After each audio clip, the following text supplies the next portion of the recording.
웹툰으로 읽는 대중문화 두 번째 시간입니다. 지난주에 저는 여러분들에게 웹툰이 가지고 있는 특징들에 대해서 이야기를 했습니다. 그리고 함께 분석할 미생이라는 작품 1국을 보고 그리고 과제란에 그 1국에 대한 내용을 파악할 수 있는 문제들을 냈습니다. 과제는 잘 업그레이드 됐나요? 지금 청강생들이 몇 명 있는데요. 아직 그 학교에 직접 가지 않으면 수강 신청이 제대로 돼 있지 않잖아요. 제가 이 클래스에서 청강생을 수강생 신분으로 옮겨줬지만 다시 학교에 가서 그 부분은 직접 수정해야 됩니다. 오늘 두 번째 시간 다시 들어가도록 하겠습니다. 웹툰으로 읽는 대중문화 지난주에 배웠던 거 다시 한번 짚고 넘어가 볼까요? 웹툰의 종류 살펴봅시다. 우선 3툰이라고 있었습니다. 처음 웹툰이 이렇게 나왔을 때의 모형이라고 볼 수 있는데요. 3D와 웹툰의 합성어로 91년도에 등장을 했고요. 게임에 적용되었던 3D를 웹툰에서 2D와 함께 이용했다라는 겁니다. 이 부분은 조금 더 현실성을 주기 위한 부분인데요. 이걸 어떻게 보면 알 수 있냐면요. 여러분 여기 혹시 창문 보이시죠? 이 창문 보면 그림으로 그렸다기보다 어떻게 사진으로 이렇게 되어 있잖아요. 이런 걸 통해서 어떤 입체감, 현실감 이런 것들을 획득하게 되었습니다.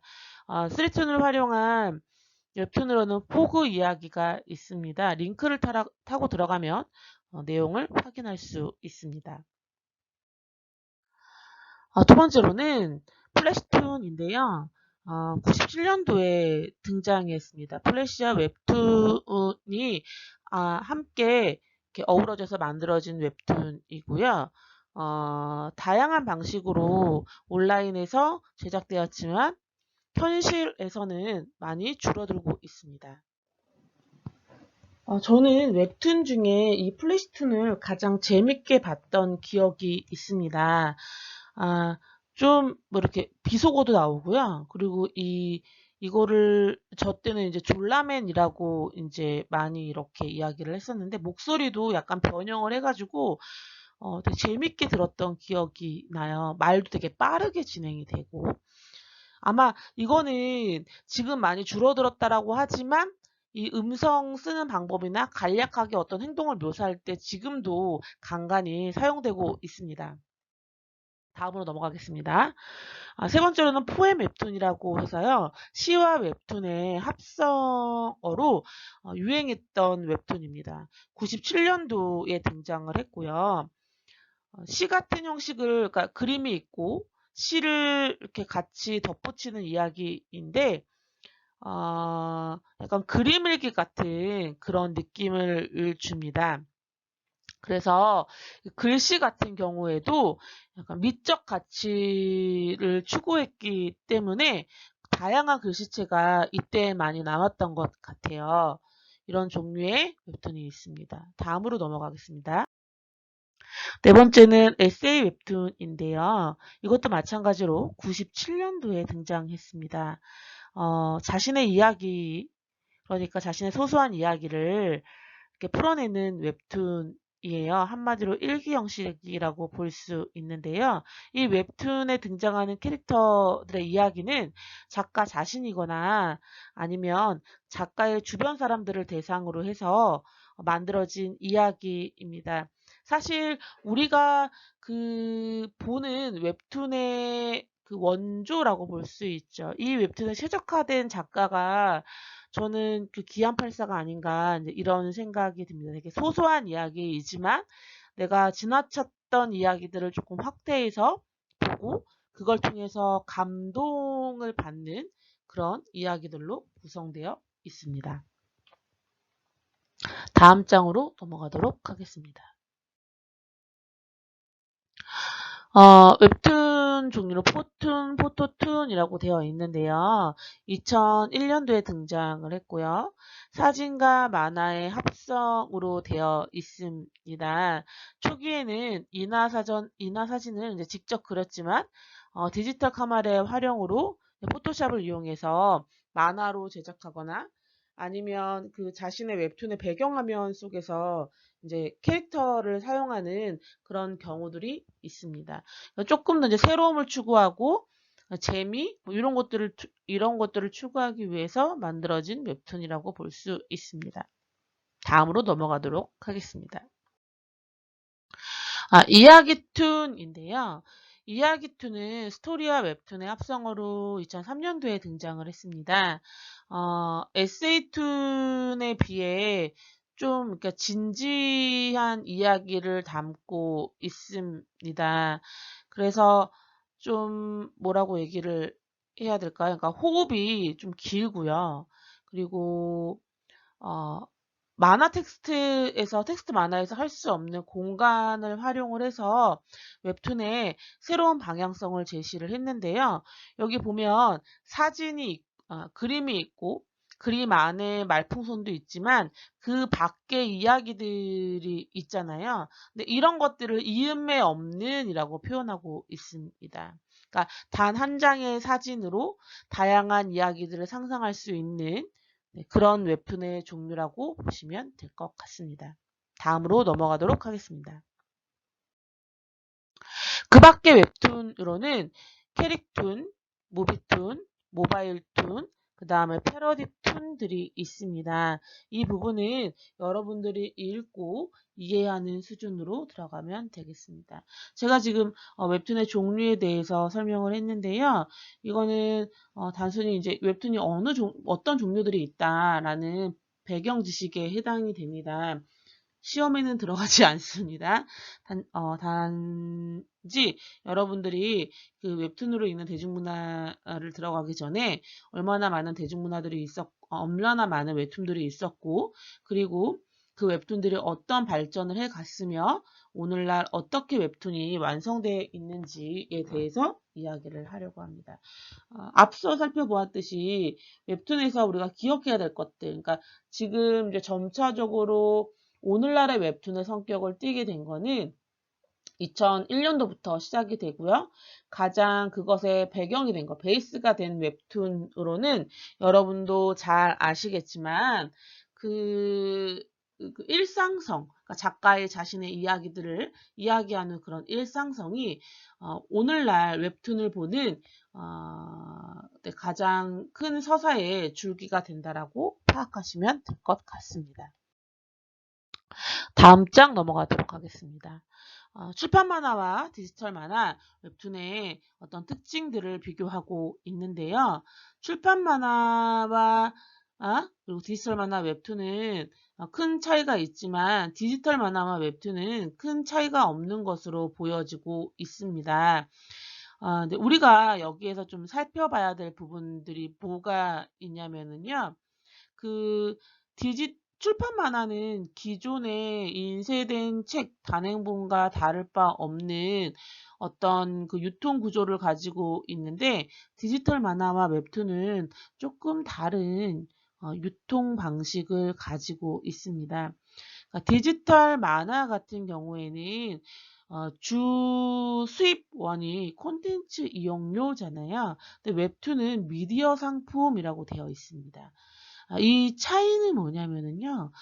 디지털 만화는 그 작품으로서의 가치가 더 크게 활용된다면 웹툰은 이 작품 안에 파생되는 파생 상품이 더 큰 가치를 가지고 온다라는 것입니다. 그러니까 예를 들어서 뭐 지금도 있지만 뭐 이태원 클라스라든지 아니면은 뭐 강남위인이라든지 아니면 뭐 지금 이제 뭐 최근에 되게 많이 웹툰 시장이 확장되고 드라마화되고 있잖아요. 그런 것처럼 작품이 미디어와 만나면서 파생되는 것들이 있거든요. 광고 수입원이라든지 테마파크라든지 이런 것들이죠. 예전에 디지털 만화 같은 이 전 단계의 디지털 만화 같은 경우에는 단순히 만화를 이용하는 이용료만 가지고 수입을 잡았는데요. 웹툰에 와서는 그 웹툰의 수입 방식이 방대해졌다라는 가장 큰 특징을 가지고 있습니다. 다음 장으로 넘어가도록 하겠습니다. 웹툰에서 가장 중요한 특징은 바로 일상성인데요. 이 일상성은 앞에 이야기했던 것처럼 에세이툰 여러분 기억하시나요? 네, 이런 것처럼 웹툰에 담겨져 있는 이야기들이 가지고 있는 가장 큰 특징이 일상성이다라고 요약할 수 있습니다. 기존의 만화가 서사적인 내러티브를 바탕으로 스토리를 전개해 갔다면 웹툰은 작가 개인의 자전적 요소들이 많이 들어가 있습니다. 그러니까 작가가 지내고 있는 시기 혹은 지나온 지 얼마 되지 않았던 시기를 엽기 단순 기바람의 방법을 통해서 대중들에게 재미를 주고 있는 문화적 코드라고 볼 수 있습니다. 첫 번째 시간에서 이야기했던 것처럼 웹툰의 가장 큰 특징 중에 하나가 시의성과 주기성이잖아요. 웹툰을 올리는 시기가 길지 않고 일주일에 2번 정도 올리잖아요. 그래서 그 당시에 있었던 어떤 시대상들을 다른 작품들에 비해서 그러니까 많이 담아낼 수 있는 특징을 가지고 있거든요. 이와 같은 이야기로 작가와 동시대의 시대를 살고 있는 독자가 그 작가의 시대에 몰입할 수 있다라는 가장 큰 특징을 가지고 있습니다. 세 번째로는 웹툰에서 일상의 경험은 단순히 겉으로 드러난 경험이 아니라 반복되는 일상적 체험 또는 어떤 사건과 만났을 때 불현듯 찾아오는 특별한 느낌을 준다. 이게 바로 일상성이다라고 이야기를 했잖아요. 여러분들 제가 미생 1국 보라고 했던 거 기억나시나요? 거기에 보면 알 수 있듯이 장그래가 성인이 될 때까지 26살이 될 때까지 프로 바둑단에 입단하기 위해서 노력했지만 결국 가정 형편의 어려움과 자신이 생활 전선에 뛰어들 수밖에 없었던 그런 가정 환경으로 인해서 꿈을 포기하고 원 인터내셔널이라는 회사에 취직을 하게 됩니다. 장그래에게 바둑이라는 어떤 보통 세상이 있었다면 그리고 자기가 가야 될 꿈의 세상이 있었다면 여러분들도 비슷한 환경, 똑같은 환경은 아니지만 비슷한 결정을 해야 될 때가 있습니다. 내가 추구했던 것들이 어떤 나의 한계에 부딪혀서 그것을 하지 못하고 다른 세상으로 들어가야 될 때 그 불안함 이런 것들 있잖아요. 환경은 다르지만 그 사람이 선택해야 되는 그 고민 이런 것들은 현재 오늘을 살고 있는 사람들에게도 동일하게 다가오는 그런 느낌이 아닌가라고 생각이 듭니다. 그런 것들을 화면으로 보면서 아, 나도 이럴 때가 있었지 라고 생각을 하게 되죠. 이게 바로 불현듯 찾아오는 특별한 느낌이라고 정의할 수 있겠습니다. 네 번째로 봅시다. 겉보기에는 무의미한 듯한 사실 속에서 의미 있는 것을 발견하는 것이 일상성이다 라고 이야기하고 있는데요. 뭐 지금 첫 장에는 잘 나와 있지 않지만 장그래가 군을 제대하고 나서 목욕탕 알바를 하잖아요. 근데 그 아르바이트를 하면서 걔가 그게 이제 정규직으로 들어간 게 아니라 그 일을 하던 사람이 허리를 다쳐서 대신 들어가게 되는 일용직 아르바이트였습니다. 그리고 이제 그 사람이 낳자 이제 목욕탕 주인 어른이 이제 그만 나와도 된다라고 이야기를 하잖아요. 이게 단순한 것들, 지나쳐가는 사실들이지만 그런 경험 지금도 많지 않나요? 그러니까 지금 코로나 사태로 인해서 지금 아르바이트생들도 되게 많고 그 가운데에서 언제 잘릴지 모르는 어떤 불안함? 이런 것들도 흔히 볼 수 있는 것들입니다. 이제 우리 주변에 지나쳐가는 사실들이지만 이것들을 좀 더 확대해서 보여주고 있는 거라고 볼 수 있습니다. 다음은 미생 읽기입니다. 여러분 첫 장 어땠나요? 저는 미생을 지금 근 4년? 3년간 여러분들 선배들과 함께 보고 있는데요. 현재에도 많은 웹툰들이 나오고 있습니다. 그런데 그 웹툰들이 있음에도 불구하고 제가 지속적으로 미생을 선택하는 이유는 미생을 뛰어넘은 작품을 아직 발견하지 못했기 때문입니다. 지금 유의하게 좀 약간 자세히 보고 있는 것 중에 하나가 제가 수업 시간에 언급하고 있는 작품 중에 하나인데요. 이태원 클라스라고 보고 있는데요.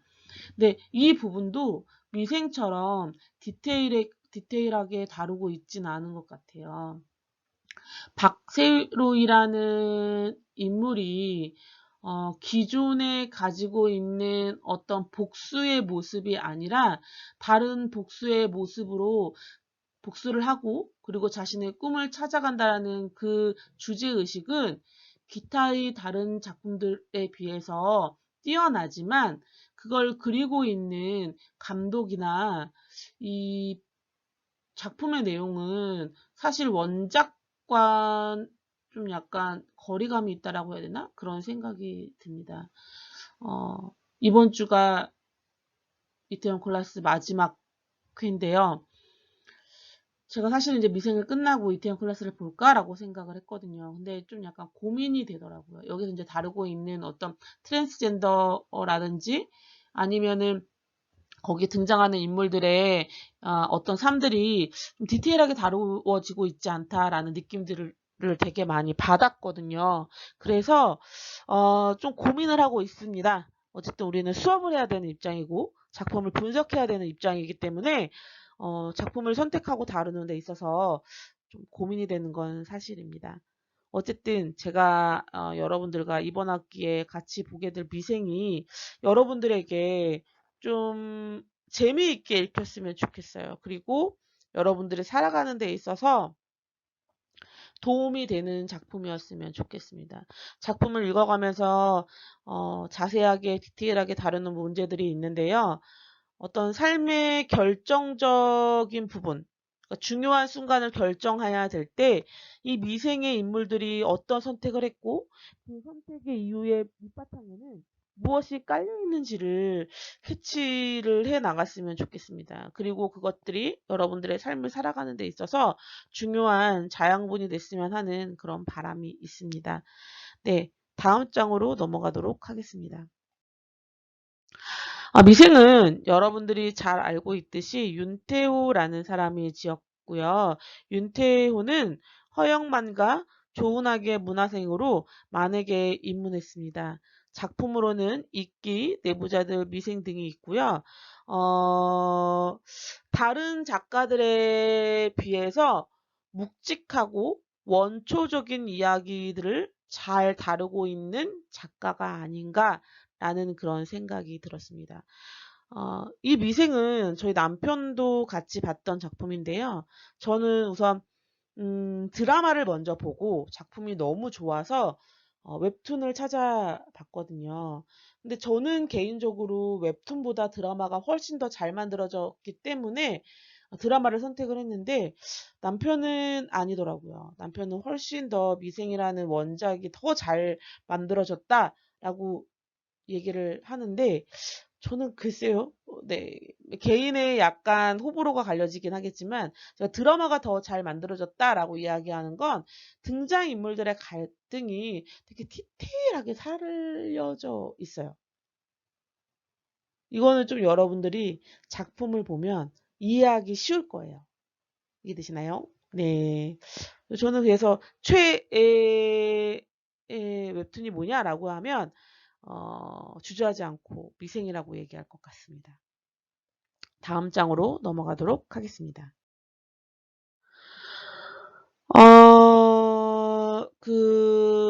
윤태호 작가의 작품 세 개를 살펴보면 몇 가지 이렇게 요약할 수 있는데요. 첫 번째로는 캐릭터 구축에 기반한 서사성을 가지고 있어요. 그러니까 인물들 하나가 다 이야기를 가지고 있다라는 거예요. 그래서 서사에 틈이 없어요. 빈 곳이 없다라는 거죠.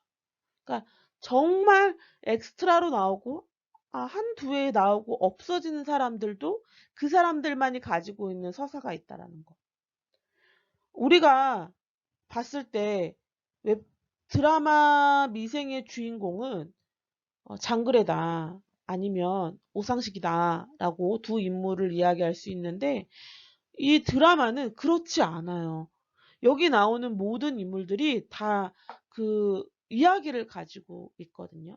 그게 바로 이 윤태호 작가의 어떤 작품 세계의 힘이 아닌가 그런 생각을 가지고 있습니다. 그래서 거대 사건의 중심보다는 캐릭터의 성격, 외양, 과거사 등 세밀한 캐릭터 구축을 통해서 이 캐릭터들이 맺고 있는 다양한 인물 군상들이 서로 만나면서 이야기가 전개되고 있어요. 어, 뭐라고 이야기를 할 수 있을까요? 그, 그, 여기서 이제 오영이라는 인물이 나오는데, 영희 씨라는 인물이 나오는데, 영희가 왜 그렇게 폐쇄적일 수밖에 없는지, 그리고 신입사원임에서도 불구하고 다른 신입사원들이 가지지 못한 능력을 가지고 있는지 이런 것들도 인물들의 등장을 통해서 부딪히면서 또 다른 이야기가 만들어지고 있습니다. 두 번째로는 그 주제적 측면에서도 사회적 문제를 다루고 있거든요. 여기 미생에 나오는 4명의 신입사원들은 단순히 등장인물로 치부하기에는 다양한 의미들을 가지고 있습니다. 성격들도 각지각색이고요. 여러분들도 어떻게 보면 여기 1학년 학생들 있잖아요. 1학년 학생들도 대학이라는 큰 회사에 들어온 신입사원이라고 볼 수 있거든요. 마찬가지로 대학 4학년생도 여기 있나요? 있다면 졸업을 하고 이제 회사에 들어갈 터인데 그 회사에 들어갔을 때 느끼는 그 공포, 그리고 설렘, 네, 이런 것들을 미생에서도 그대로 다루고 있습니다. 그리고 영상화에 적합한 미장센 구성을 가지고 있다라고 되어 있는데 이건 미생뿐만 아니라 웹툰이 가지고 있는 가장 큰 특징입니다. 그러니까 웹툰이라는 장르가 영화와 드라마에 많이 사용되고 있는 이유는 바로 이 미장센 구성 때문인데요. 소설이나 시가 영화화 됐을 때에는 감독이 할 일이 되게 많아요. 어떤 공간에 대해서 묘사를 해놨다라고 하더라도 디테일이 떨어지기 때문에 감독이 다시 한번 재배열을 해야 되는데 웹툰 같은 경우에는 한 프레임에 어떻게 담길 것인지에 대해서 그려져 있거든요. 그러니까 스토리보드처럼. 그래서 그 어떤 다른 장르보다 영상화에 적합한 장르가 이 웹툰이 아닌가라는 생각을 합니다.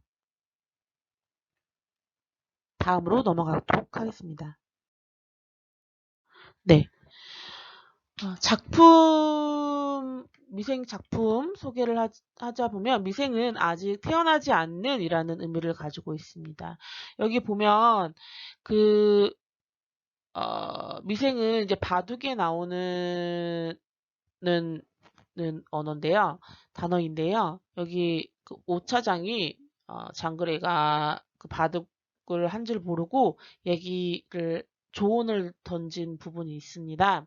너 혹시 미생이라는 단어 아니야? 바둑에 나오는 건데 이 단어는 아직 태어나지 않는 이라는 의미를 가지고 있다. 아,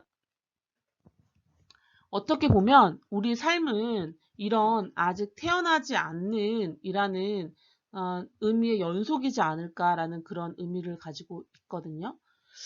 우리도 마찬가지입니다. 그러니까 우리도 우리의 삶도 미생에서 완생으로 나아가는 그 과정이다. 라고 이야기를 하고 있거든요. 이 드라마는 여기 등장하는 인물들이 아직 태어나지 않는, 완성되지 않는 인간이 어떤 시련을 통해서 점점점 완성된 인간으로 나아가고 있는 모습들을 그리고 있습니다. 미생은 직장 드라마이고요. 그리고 TVN에서 방송을 했고 2014년도에 시작이 돼서 같은 해 12월에 종영을 했습니다. 내용은 직장인들의 회사 생활에서 업무적으로 혹은 인간적으로 겪는 일상과 애환을 최대한 현실적이고 디테일하게 재현한 드라마라고 이야기하고 있는데요. 여러분, 제가 이야기했죠. 분명 이건 직장 드라마가 맞지만 단순히 직장에서의 애환을 여러분들이 이 드라마에서 보는 것이 아니라 조금 더 이 등장 인물들의 내면에 포커스를 맞춰서 좀 봤으면 좋겠어요. 네, 그게 바로 우리가 웹툰에서 보고자 하는 일상성이거든요. 그리고 보통이고요. 등장인물들의 선택과 그 과정들이 우리가 생각하는 그 범위를 넘어가지 않아요. 제가 여러분들에게 내주는 숙제들도 바로 이런 것들을 찾아내는 것들입니다. 작품에 대한 분석은 다음 주나 다다음 주에 진행될 거고요. 다음 주까지 이 미생을 바라보는 데 필요한 작품을 분석하는 데 필요한 이론들에 대해서 여러분들과 함께 공부하려고 합니다. 이번 주 숙제는 미생 2국을 보고 게시판에다가 게시판에 올려져 있는 문제들을 여러분들이 확인을 하셔서 문제를 푸시면 됩니다. 그런데 청강생들이 있더라고요. 청강생들을 위해서 그 공지사항에 이 과제란과 관련된 문제를 함께 올리도록 하겠습니다. 청강생들은 미안하지만 열린 게시판에다가 숙제를 올려주면 감사하겠습니다. 네, 오늘은 여기까지 하겠습니다. 다음 주에 다시 이 수업 시간에 뵙도록 하겠습니다.